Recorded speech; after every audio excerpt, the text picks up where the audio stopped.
Oh, I'm gonna stub my knee. Now there's a bunch of cameras on me, so I can't say what I want to say when you bang your knee. What did you want to say? Shit.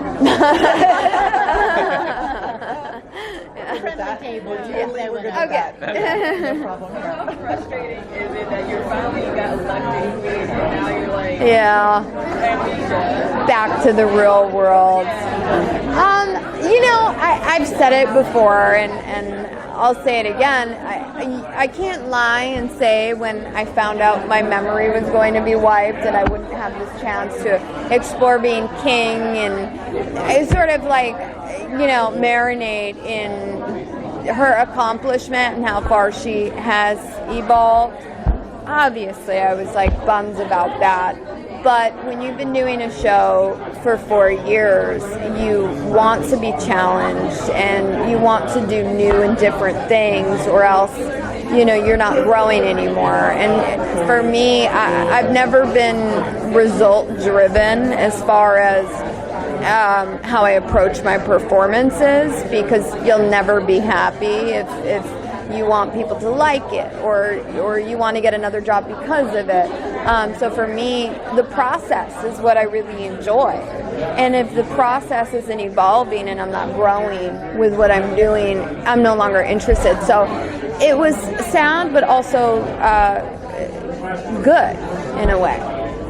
Yeah. I think it's a good opportunity for us to really explore the characters, and there really wasn't a vision, like it's all effort. Yes. And just, living their own lives in the profession that they could have. Yeah. And there wasn't vision. Yeah. Period. Well, I do think it's a bold move for any show to take away one of the central characters or connective tissues of their show, and that for us is magic. And we did that season 3 and saw incredible results and interesting things happened. And it was still really interesting and compelling. Yes, we were all trying to get it back, but what you were left with were characters. And these characters, just like they did in the book, proved to hold their own and still be interesting without this magic. So I don't know if that answers your question or just raises another one, or just, I don't know. Okay. I was going to conclude with something. Yeah. Yeah. Exactly. So now they're like in a career that they live common and magic. Yes. And they didn't know. Oh, yeah. Magic exists. Oh, yeah. I mean, I can only speak for my character, but as Janet, and I just said this, for me, the choice I made as an actor was, I still am who I am at my core. All that's changed is my knowledge that magic is real, or that I am a magician. So Margo still had a life before Breakbills, or before she knew magic was real, and her identity and her mannerisms and her core needs and motivations and faults are still there. So I'm still who I am, but without something that really did define the character. So, Janet's not as fearless. She gets spooked a lot easier. I made the decision because I think, confronting magical circumstances probably made Margo pretty fearless over time. But Janet doesn't have those experiences. So small tweaks here and there. But yes, I do think she would have been in fashion, and I have seen a lot of lines that I was super excited about. She's still a champion of change, and she still feels very strongly about a lot of things that are important to her and that are important in I don't want to spoil anything, but things need to change in the world of fashion as well, and she's championing some of those changes as well. So with all of the characters, everyone kind of has their own identity as the fans see them. And everybody even talks about the magicians. So like, oh my god, Elliot Margo, right. amazing, they're the best. Yeah. And for sure, no question. A lot of the levity of the show comes from that relationship. Right. But amazingly, some of the highest hits also come from them. Yeah. Was that pretty impressive to read? Thank you. It is, because Hale and I had a lot of hopes for our characters, and a lot of our hopes were sort of married to each other. So we had the same ideas, and we loved the same things about that relationship, and we cared very deeply about those things. And so season 1, we worked very hard to at least demonstrate that we could. So season 2, it was such a welcome challenge to have the material that we had, and obviously season 3, and even now, I mean, because Janet and the monster are still going to bump into each other probably. So I mean, we can all assume that. So playing this new dynamic with him is fascinating, but it's as fulfilling. I mean, I can't account for what I feel when I'm working with Hale. It's so beautiful, and I hope I have it again one day as an actor, because I've been working for 15 years and I haven't had that yet, and it's amazing to have with someone that trust. So yeah.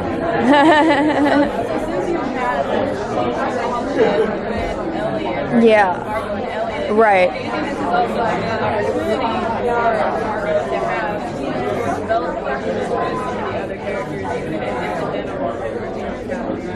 I do, and I think it's, and more importantly, an opportunity for the audience to see some of those relationships. And there, I remember a scene I did with Olivia season 1 that I felt was so fun and so interesting, and me and her enjoyed doing it. And it would have been nice to see more scenes with her and I. So yeah, it is going to provide ample opportunity to see them separated, and Margo or Janet's growth without that relationship. Yeah. Anytime Elliot and Margo always kind of had their own language and all kinds of pop culture references and things like that. One Yeah. I love the show so much. Yes. So is Janet going to exhibit a little bit of that, or is that something we're going to have to miss a lot? Oh no, it's still there, because she still observes the world the same way Margo would, but without this proof that magic is real. Everything she processes is still through her lens.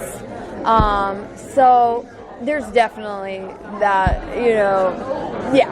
the Stark is alive and well, and I wish I could talk more about it, but there's a scene that I'm particularly excited about that involves both popular cultural references and a creature, so it's very exciting. Yes. Yeah. It looks like an insanely fun character to play. Yeah. I feel like you're working things out. It's funny you say that, because I never consciously did, but I was always a very shy person. And if there was a choice to jump in or sit it out, I would always sit it out, and I struggled to really get over that. And there was just literally no way of faking the confidence she has. I had to just even just doing the things she did in front of a crew of 100 people first season was hard for me, because I had come from drama and a lot of movies and a completely different world. And so playing this charismatic character was completely new to me. And I was terrified for most of season 1 and 2. And then slowly the fear kind of went away, and I do feel more confident and more empowered through playing her. There was no other way to do it convincingly, and I hope I did it convincingly, I don't know if I did, unless I really started to address that issue I had. So yeah, I have learned from her. So much. I know.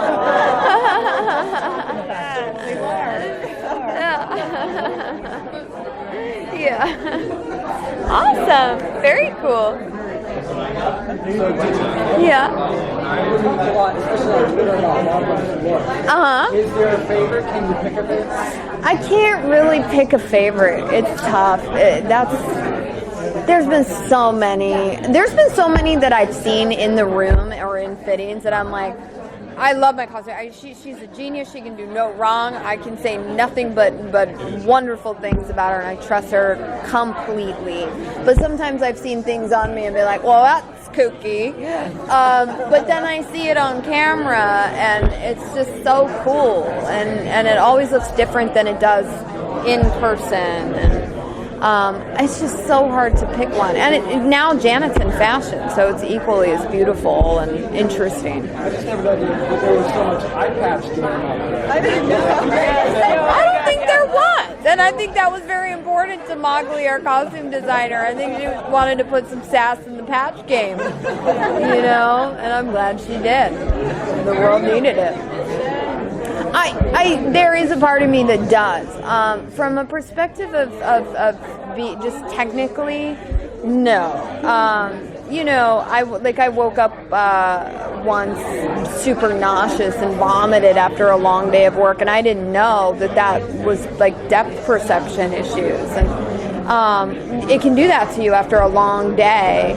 And I'm not complaining. I mean, it was so fulfilling from an artistic perspective, but it did have its like physical challenges. So yeah, for sure. Were there any scenes that you had where you saw it on the script, and then when it came time to actually you were like, okay, how are they going to even do this? Like, was there any particular one that you just were excited to see how it was going to go? Like scenes or whatever? Yeah. There's a few this year that I'm curious to see how they play out and how they're going to accomplish it all. And it's always so different than I imagine it being. In your head, you read it, right? Exactly. Okay. And I try not to get too attached to any of the ideas I have, because you have no control over it. They're going to shoot it the way they're going to shoot it, and and it always ends up working. So, yeah. You've never watched something and sort of been disappointed with the way it's turned out? Well, honestly, in my career, yes.